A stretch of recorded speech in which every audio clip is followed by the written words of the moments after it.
अस्सलामुअलैकुम respected students, welcome to brief explanation. मैं आपके साथ शेयर करने जा रही हूँ फिज़िक्स चैप्टर 9 क्लास 9 के सेकंड पार्ट को एक्सप्लेन बेसिकली किया है मैंने। पहले आपको मैंने इजी नोट्स प्रोवाइड किए थे। स्मार्ट सिलेबस वाले बच्चे इस टॉपिक को स्किप कर सकते हैं, बाकी बच्चे इसको ज़रूर देखें। ये है जी आपका टॉपिक नंबर 4, इंटरडिसिप्लिनरी रिसर्च, यानी डिफरेंट डिसिप्लिन्स मिलकर क्यों रिसर्च करते हैं, मिलकर क्यों काम करते हैं। तो आज के जदीद दौर में जब मसले जदीद हैं, मसले पेचीदा हैं, तो उसके लिए फिर आपको जदीद टेक्निक्स यूज़ करनी पड़ती हैं जो किसी एक फ़ील्ड का काम नहीं है, जिसमें आपको बहुत सारी फ़ील्ड्स जो है उनकी हेल्प लेनी पड़ती है। तो 3 इन्होंने उसके फ़ायदे बताए हैं कि कोलैबोरेटेड एफर्ट से मिलकर काम करने से क्या होता है। तो सबसे पहले तो जो कॉम्प्लेक्स इश्यूज़ होते हैं उनको मल्टी फैसेट यानी अलग अलग किस्म की एक्सपर्टीज़ की ज़रूरत होती है। आजकल बड़े इश्यूज़ क्या चल रहे हैं हमारी अर्थ पे, क्लाइमेट चेंज है, बीमारियों से हिफाजत है, उनकी ट्रीटमेंट है, एनर्जी को किस तरह से सस्टेनेबली इस्तेमाल किया जा सके, इस तरह के बड़े मसले चल रहे हैं। तो ऐसे मसलों को हल करने के लिए, जैसे आप एक छोटा सा मसला ही ले लें क्लाइमेट चेंज का, उसको हल करने के लिए सिर्फ आपको क्लाइमेट चेंज की नॉलेज नहीं होनी चाहिए, आपको meteorology, oceans, physics, chemistry, bio, environmental science, हर चीज़ की नॉलेज होना ज़रूरी है।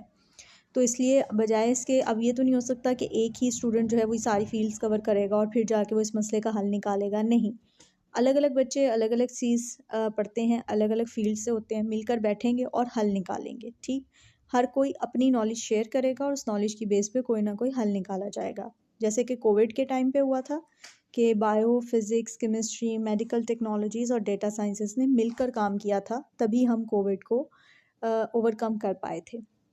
देन ये नई इजादात का घर है, मींस उसके लिए नई इजादात का ज़रिया है। अगर मिलकर काम करते हैं तो आप कोई ना कोई नई चीज़ निकालते हैं। ठीक है, नैनो टेक्नोलॉजी की एग्जांपल दी गई है कि वो भी physics, chemistry, material science, engineering, इन सब की मिली एफ़र्ट का नतीजा है कि आज आपके पास नैनो टेक्नोलॉजी मौजूद है। और नैनो स्केल जो है वो यूनिक एप्लीकेशंस, मतलब वो आज कहाँ इस्तेमाल हो रहा है, मेडिकल फील्ड में इस्तेमाल हो रहा है, एनर्जी और इलेक्ट्रॉनिक्स हर जगह इस्तेमाल हो रहा है। ठीक है, उसके बाद दूसरा उन्होंने कहा है एआई, जिसको आप कहते हैं आर्टिफिशियल इंटेलिजेंस। तो वो भी कंप्यूटर की सिर्फ फील्ड नहीं है, वो वहाँ पे कंप्यूटर भी है, वहाँ पे मैथ्स वाले भी हैं, वहाँ पे न्यूरो साइंस भी हैं जो ह्यूमन ब्रेन को समझते हैं सारा कुछ। ठीक है, उन सारी टेक्निक्स को, टेक्नोलॉजीज़ को मिलाकर, उन सारी स्टडीज़ को मिलाकर एक टेक्नोलॉजी बनाई गई है आर्टिफिशियल इंटेलिजेंस, जो कि एक नई ईजाद है। तो जब बहुत सारे पुराने डिसिप्लिन्स मिलते हैं तो कोई नई अच्छी चीज़ भी ईजाद कर सकते हैं। उसके अलावा आपको तीसरा फ़ायदा क्या होता है मिलकर काम करने का, कि आप तेज़ी से अपनी नॉलेज और इन्फॉर्मेशन पूरी दुनिया के साथ शेयर कर सकते हैं। आप अपनी नई फाइंडिंग्स के बारे में लोगों को बता सकते हैं, उनसे डिस्कशन कर सकते हैं, उनसे राय ले सकते हैं। ठीक है, तो इससे आपके लिए नए रास्ते खुलते हैं। ठीक, और दुनिया को तरक्की करने का मौका मिलता है। ये 3 पॉइंट्स हैं। क्योंकि ये लॉन्ग पॉइंट ऑफ व्यू से इतना इम्पोर्टेंट टॉपिक नहीं है, तो इसलिए इसको हम सिर्फ 1-2 बार गो थ्रू कर लें तो मोर देन इनफ है। देन आता है साइंटिफिक मेथड। ये लॉन्ग और शॉर्ट दोनों पॉइंट ऑफ व्यू से इम्पोर्टेंट क्वेश्चन है। ये जो बायो के स्टूडेंट हैं वो भी पढ़ते हैं, तो बायो और इसमें फ़िज़िक्स वाले में थोड़ा सा डिफरेंस है, बाकी मेन बातें वही हैं। ठीक है, साइंटिफिक मेथड नाम से पता चलता है।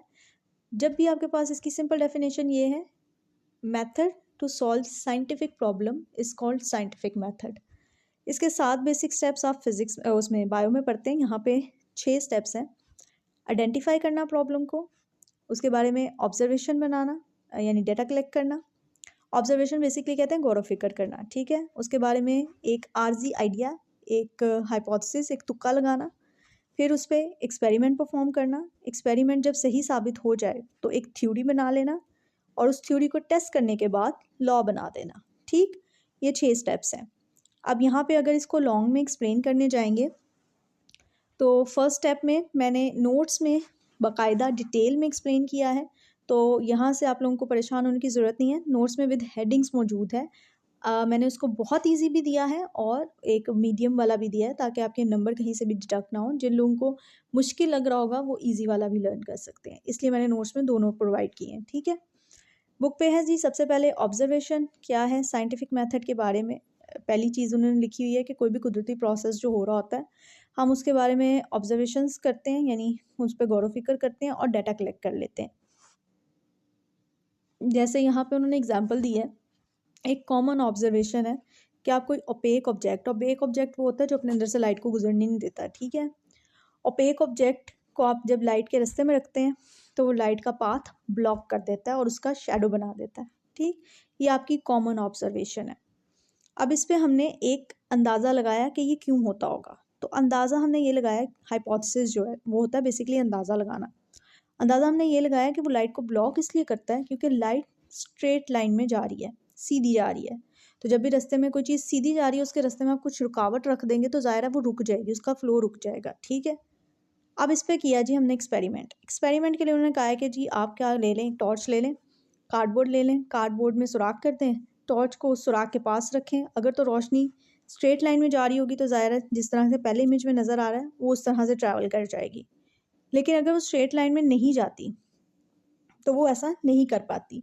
तो जब हमने एक्सपेरिमेंट परफॉर्म करके देखा तो वाकई जो इमेज ए है उसमें आप देख रहे हैं वो स्ट्रेट लाइन में ट्रैवल कर गई है, जबकि इमेज बी में उन्होंने सिर्फ कार्ड को थोड़ा सा हटा दिया, यानी वो जो सुराख वाली जगह थी वो हटा दिया और कार्ड खुद क्या है, ओपेक है, तो उसके आर पार रोशनी जा नहीं सकती थी। तो उसने क्या कर दिया, जैसे ही कार्ड का उन्होंने थोड़ा सा जगह बदली है, लोकेशन बदली है, तो उसने लाइट को ब्लॉक कर दिया है। तो मीन्स एक्सपेरिमेंट से ये साबित हो गया कि जो हमने अंदाज़ा लगाया था कि लाइट स्ट्रेट लाइन में जाती है, इस वजह से शेडो बन रहा है, वो अंदाज़ा कुछ हद तक ठीक है।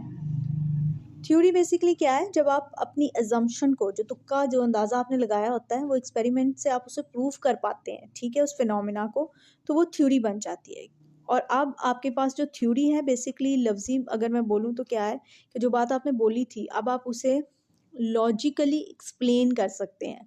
तो जब आप किसी चीज़ को, किसी एक्सपेरिमेंट को, किसी हाइपोथेसिस को लॉजिकली, बेसिकली हाइपोथेसिस को लॉजिकली एक्सप्लेन करना कर सकते हैं, एक्सपेरिमेंटली प्रूव कर सकते हैं, तो वो बन जाती है थ्योरी, ठीक है। उसके बाद आप करते हैं उसके बारे में प्रिडिक्शंस। जब भी आप किसी थ्योरी को एनालाइज करने जाते हैं, क्योंकि जब थ्योरी बन गई तो वो फिर जाएगी बाकी सारे साइंटिस्ट के पास, वो उसको एनालाइज करने के लिए क्या करेंगे, उसके इर्द गिर्द प्रिडिक्शंस बनाएंगे। कुदरत के अलग अलग कानून को समझने के लिए, जैसे अब स्ट्रेट लाइन में जाती है लाइट, तो हम ये भी कहेंगे कि हम सूरज के बारे में भी पढ़ेंगे कि जी सूरज से भी रोशनी ज़मीन तक स्ट्रेट लाइन में आ रही है, ठीक है। मतलब इस तरह की बहुत सारी आप प्रिडिक्शंस लगाते हैं और फिर उन प्रिडिक्शंस को मज़ीद वेरीफाई करते हैं टेस्ट के साथ। बार बार उस थ्योरी को टेस्ट किया जाता है। अगर टेस्ट आपकी लगाई हुई प्रेडिक्शन के साथ एग्री नहीं कर रहे तो आप उस हाइपोथेसिस को या तो चेंज कर देते हैं या रिजेक्ट कर देते हैं, ठीक है। उसके बाद है फॉल्सिबिलिटी। फॉल्सिबिलिटी एक ऐसा कॉन्सेप्ट है जो इसलिए लाया गया ताकि आप किसी भी ऐसी चीज़ को ही साइंटिफिक कंसिडर करें, किसी भी ऐसी थ्योरी को साइंटिफिक कंसिडर करें जो कि प्रेडिक्शंस भी करती हो, कि आप इसे टेस्ट करें। और ये भी हो सकता है वो थ्योरी आपको इस चीज़ की इजाज़त दे रही है कि आप उसे टेस्ट करें और वो गलत भी हो सकती है, ठीक है। उसकी कुछ प्रेडिक्शन सच्ची होंगी, कुछ गलत भी निकल सकती हैं, 100% ट्रू नहीं भी हो सकती, ठीक है। द रिक्वायरमेंट ऑफ फॉल्सिबिलिटी, अब फॉल्सिबिलिटी की रिक्वायरमेंट क्यों थी, ताकि हमें ये पता चल सके कोई भी ऐसी चीज़ को हम थ्योरी ना कह दें जो कि नॉन स्पेसिफिक है, जिसे हम टेस्ट नहीं कर सकते। तो फॉल्सिबिलिटी का कॉन्सेप्ट क्यों रखा गया कि साइंटिफिक थ्योरी और जो लोगों के अपने बनाए हुए अकीदे हैं, उन दोनों में बेसिक फ़र्क यही रह जाए कि उसे एक्सपेरिमेंटली प्रूव कर कर गलत या सही साबित किया जा सके, ठीक है। फॉल्सिबिलिटी का कॉन्सेप्ट इसलिए रखा गया कि थ्योरी को गलत साबित किया जा सकता है, ठीक है। लाजमी नहीं है कि कह दिया गया तो वो अब कानून बन गया, नहीं। थ्योरी सही भी हो सकती है, गलत भी हो सकती है। अगर वो सही होगी तो ही उसे आगे मज़ीद लॉ में तब्दील किया जाएगा। अब जो थ्योरी इन सारी चीज़ों से गुजर कर बार बार टेस्ट होती रहे और कभी भी रिजेक्ट ना हो, ठीक है। कभी भी मीन्स कभी भी रिजेक्ट नहीं होनी चाहिए, हर टेस्ट में, हर एक्सपेरिमेंट में उसका सेम रिजल्ट आना चाहिए। जब ऐसा होता है तो उस थ्योरी को हम क्या बना देते हैं, लॉ बना देते हैं।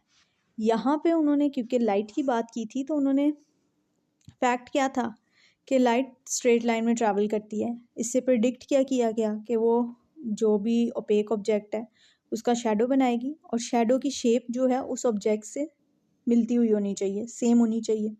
तभी पता चलेगा कि हाँ भाई उसी वजह से, उसी रीज़न से, उसी ऑब्जेक्ट के ब्लॉक करने की वजह से लाइट आगे मूव नहीं कर पा रही और शेडो बन रहा है। तो एग्जांपल यहाँ पे उन्होंने दी हुई है कि जैसे एक बॉल आपने रखा है तो बॉल की शेडो राउंड होनी चाहिए जो कि आती है। रेक्टेंगुलर ब्लॉक रखा है तो रेक्टेंगुलर आपके पास शेडो आती है। तो इसका मतलब आपकी थ्योरी जो है डिफरेंट सिचुएशंस में सही साबित हुई है, बार बार हर किस्म के टेस्ट को उसने सही साबित किया, उसका रिजल्ट जो है पॉजिटिव आया, तो अब वो क्या बन गई है, लॉ बन गई है। अब यहाँ पे नीचे 3 लाइंस में लिखा हुआ है, 4 लाइंस में जो है लास्ट की, कि कोई भी थ्योरी जो है क्योंकि एक मैन मेड आइडिया है, तो मज़ीद जब फ्यूचर में साइंस तरक्की करेगी तो ये थ्योरीज डिसअप्रूव भी हो सकती हैं, यानी इसमें पोटेंशियल है कि हम इसे डिसअप्रूव कर सकें या मज़ीद मॉडिफाई कर सकें, ठीक है, मज़ीद इजादात के साथ। फिर आता है लास्ट टॉपिक इस चैप्टर का, जो कि स्मार्ट सिलेबस वालों के लिए नहीं है, ठीक है, मैं बार बार क्लियर कर रही हूँ, लेकिन बाकी बच्चे जो उन्होंने नेक्स्ट ईयर पेपर देना होगा वो ज़रूर देखें। Scientific base of technologies and engineering, ठीक है, साइंस जो है वो टेक्नोलॉजी में और इंजीनियरिंग में किस तरह अपना किरदार अदा करती है।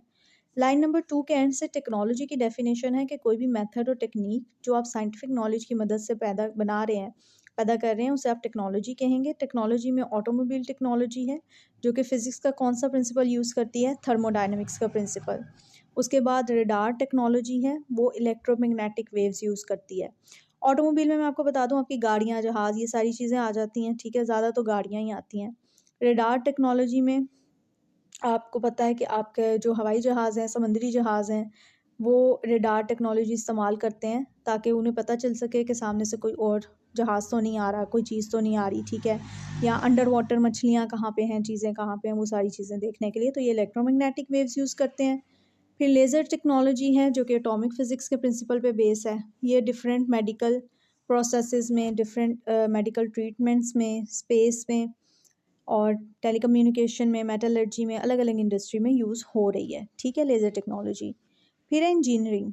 इंजीनियरिंग में बेसिकली क्या है, इंजीनियर क्या करता है, बहुत सारी टेक्नोलॉजीज़ और साइंटिफिक प्रिंसिपल्स को यूज़ कर कर नए इंस्ट्रूमेंट्स बनाता है, नई चीज़ें बनाता है, ठीक है। यहाँ पे एग्जांपल उन्होंने क्या दी हुई है, सिविल इंजीनियर क्या करता है, ब्रिज डिज़ाइन करता है, ऐसा ब्रिज जो कि तेज़ हवा, ज़लज़ले, ठीक है, वेदर कंडीशंस, हैवी ट्रैफिक, हर चीज़ को बर्दाश्त कर सके।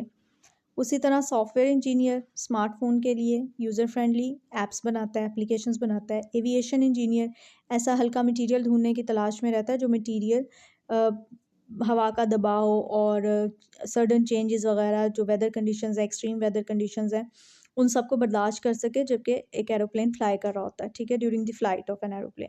तो ये बेसिक है, ये स्मार्ट सिलेबस वालों के लिए नहीं है, लेकिन बेसिक एक एक डेफिनेशन और 3-3 पॉइंट्स उन्होंने दिए हुए हैं, ठीक है। आपने यही करने हैं, नोट्स में आपको हर चीज़ मिल जाएगी, ठीक है, मेरे नोट्स में, इसी चैनल पे वो नोट्स मौजूद हैं। अगर आप लोगों ने यहाँ तक वीडियो देख ली है, ये चैप्टर शुक्र अल्हम्दुलिल्लाह हमारा कवर हो गया। आई होप आप लोगों को समझ आई हो। अगर आप यहाँ तक पहुँच गए हैं तो प्लीज़ वीडियो को लाइक कीजिएगा, चैनल को सब्सक्राइब कर लें ताकि मज़ीद वीडियोज़ आपको मिल सकें, और अपने दोस्तों के साथ ज़रूर शेयर कीजिएगा ताकि उनकी भी हेल्प हो सके। आप सबका वीडियो देखने का बहुत शुक्रिया, जज़ाकल्लाह खैर।